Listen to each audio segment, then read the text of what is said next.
I don't want to look. What do you see? I see the clown. Ah, damn it, man. No, man. Come on. Hey gang, I'm JP and welcome back to Talking The Orville on Egotastic FunTime. Today we're going to have a great time with a free spoiler review of episode 10 of the Orville Firestorm. Now I've seen like a lot of other channels do this free spoiler review thing, so I thought I'd try it too.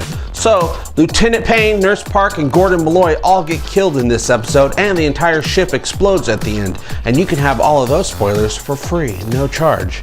Did I do it right? In Firestorm, we find the Orville caught in a powerful plasma storm. The crew is doing their best just to get through it alive, but a powerful bolt strikes the ship, causing damage to engineering and a bulkhead to fall on Lieutenant Payne, a very important crew member that we all care about very, very much, pinning him underneath. Alara rushes to the rescue but freezes when a fire gets between her and poor beloved sweet Lieutenant Harris Payne, only a few feet away. Just enough time for another bulkhead to come down, killing Payne and later causing Alara to question her competence. As a security chief, just as strange and frightening things begin happening aboard the Orville. Spiders, clowns, and 17th century dueling costumes, oh my. Firestorm was amazing, you guys. The first season of the Orville has offered us a different type of episode every week. We just never know what we're gonna get. From the comments already coming in from you guys, it would appear that I'm not alone in loving this episode either. I'm guessing one reason it's a hit is because Firestorm is an Alara episode, and everybody loves Alara, you guys. Some of you love her a little too much. She's a great character, and I think Halston Sage is doing an incredible job with the role. So as anyone who watches my show already knew, this episode was gonna have somebody die in it, and Alara was going to have to be dealing with the aftermath of their death. But come on, why did it have to be Lieutenant Payne? I mean, we only got to know him for 3.5 seconds before the show killed him off. Not cool, show. Although Alara wasn't able to save him, we once again get to see her run through the ship. The show has her do a lot of running through the ship, if you haven't noticed. Running, running, and running, running, and running, running, and running, running, and running, running, and running.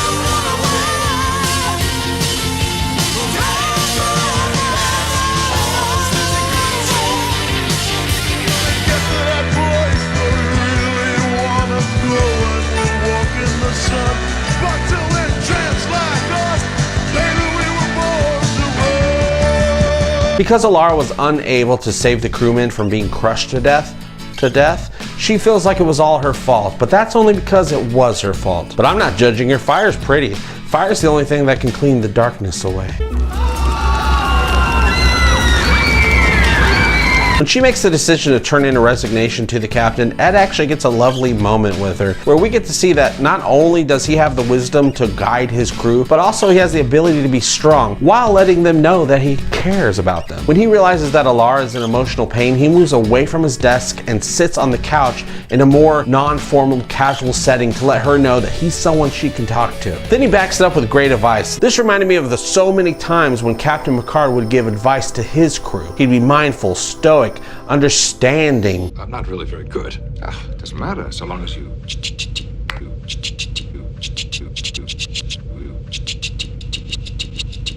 And you might have noticed that I've gotten more mature watching the Orville because I didn't even make any casting couch jokes during that scene.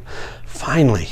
Progress. Before the ship started turning into a haunted house, the show actually made me do feelings inside my heart. I felt really bad for Alara, you guys, and you could really tell she was going through a lot of pain in these scenes. So if you think the Orville is just Star Trek with dick jokes, you're obviously not watching the same show that the rest of us are watching, though it does have some dick jokes sometimes, but only sometimes. Another great thing about Firestorm is that it was officially our first holodeck episode. I know we've all been wondering when they're actually going to have a holodeck episode, and they really snuck this one in under the radar because we didn't even know it was a holodeck episode until the very end. Tricksy hobbitses. I know they don't call it holodecks in the Orville universe. They call them environmental stimulators. Big whoop. Holodeck is just a better name and it sounds way cooler too. So I'm sticking with holodeck and I think you guys should too. Did you notice they actually stopped calling it an environmental stimulator in this episode and just started calling them simulators? They had to come up with something new because the other name sucked. I think it was incredibly appropriate too that our first big time Star Trek cameo and our first holodeck episode had a guest appearance from Trek's most famous hologram in the entire canon. Robert Picardo was in this episode playing Ildis Catan, Alara's father, you guys. But I can't believe they ended up having his appearance be a brief view screen cameo after I specifically asked them not to. Albeit short, it was great seeing Bob on the show. I kept getting angry though with Alara's mother, Dranala, played by Molly Hagan, because she needed to shut the up and let Robert Picardo have more lines. But whatevs, I guess she counts as a Star Trek cameo as well because she was on DS9 once. It's Alara's parents that let her know that she had a traumatic event as a baby with a fire, and that's probably where her fear from fire comes from. But did you guys notice that Ildis and Dranala are dick parents? They backhandedly talked down to Alara like the entire call. They called her slow and intellectually deficient. In their own elitist dick parent way, they're calling her the R word, you guys. And they called us the H word, hillbillies. We're not hillbilly H words of the galaxy, you guys. Yondu is. The scene with Alara and her parents was actually the last scene of Firestorm that took place in reality, at least till the very end. From there, the rest of it takes place on the holodeck where we see Alara walking down a corridor to be greeted by a killer clown.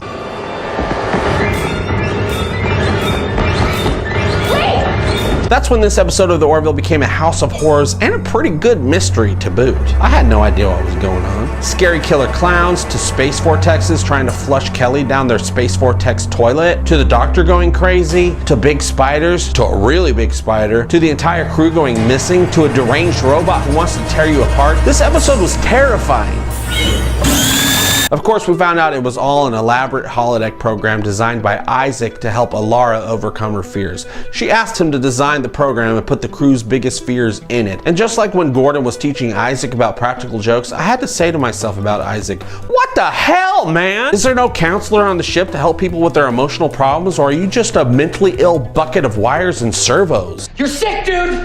I mean it! There's something really freaking wrong with you! I was actually a little disappointed when we found out that it was all a holographic simulation. I was like, oh, then none of this is real and she knows it's not real, so none of this even matters. I was kind of pissed off a little bit, but I was so glad that it turned out not to be the case. Alara thought everything happening to her was real because she had the doctor erase her short-term memory before the simulation began. So to her, it was all really happening. So no hard feelings for me.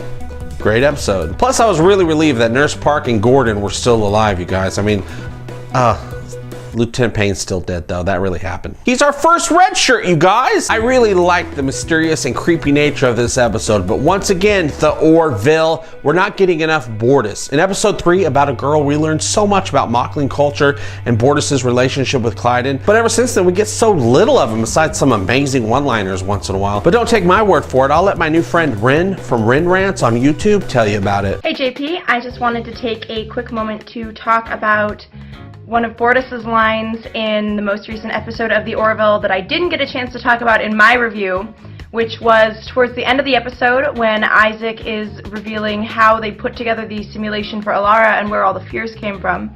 And they talked about how the spiders came from Ed, and the isolation came from Kelly, and the evil Isaac came from Bortus, because apparently Bortus has a fear of being conquered by a superior enemy. And there's this lovely moment where Bortus says, I'm feeling very self-conscious. May I leave? Sure. it's just so perfect. Bortus is such a fun similarity to the Worf character in that he's very straight-laced, but you can tell there's a gooey center with lots of feelings and stuff going on. And I want to see more stuff between Bortus and Clyden as well, because again, we didn't really get to see that in the previous episode, Cupid's Dagger, so hopefully in future episodes we get to see a little more, because I need me some more of that Bortus fix. I am always psyched to be here on Egotastic FunTime with JP, and I look forward to seeing you guys again in the future.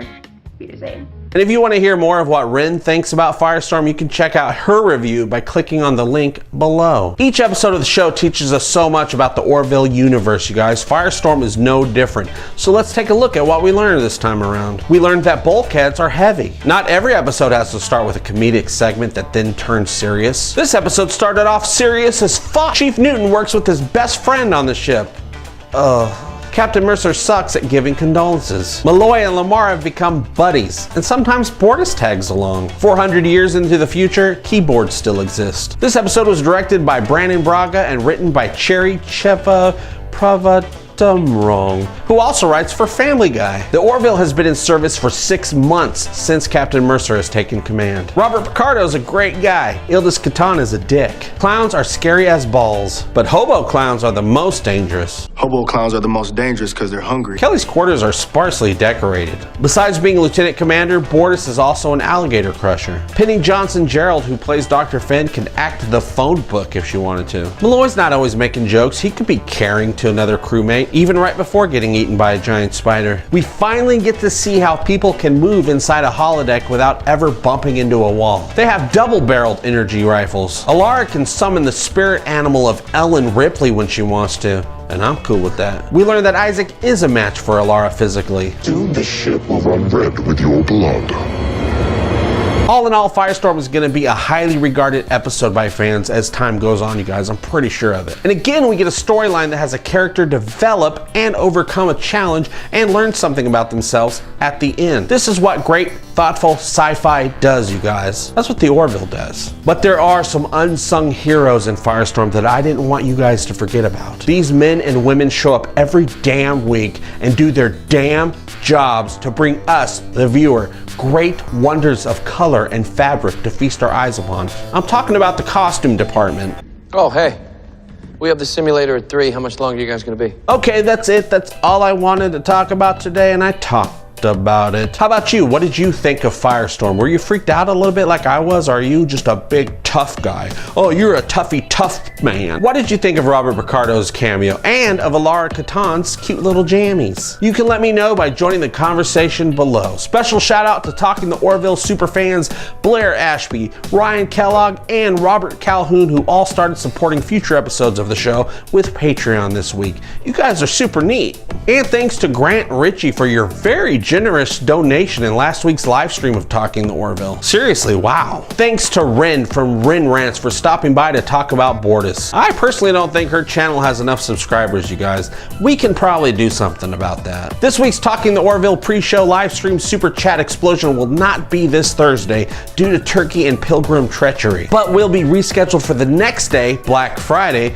7 to 9 p.m. Central Time. We can talk about Firestorm and any good deals you guys got at Best Buy and Kohl's. I'm hoping to get a big screen TV. I'll see you next time, and as always, I hope all your times are egotastic fun times. Love you, bye-bye! Egotastic fun time, we're gonna have a great time. Egotastic fun time, give me all your money. Give him all your money. You will find it funny. Just give me money. I love money. Give me all your money. Give me all your money. Give me all your money. Give me all your money.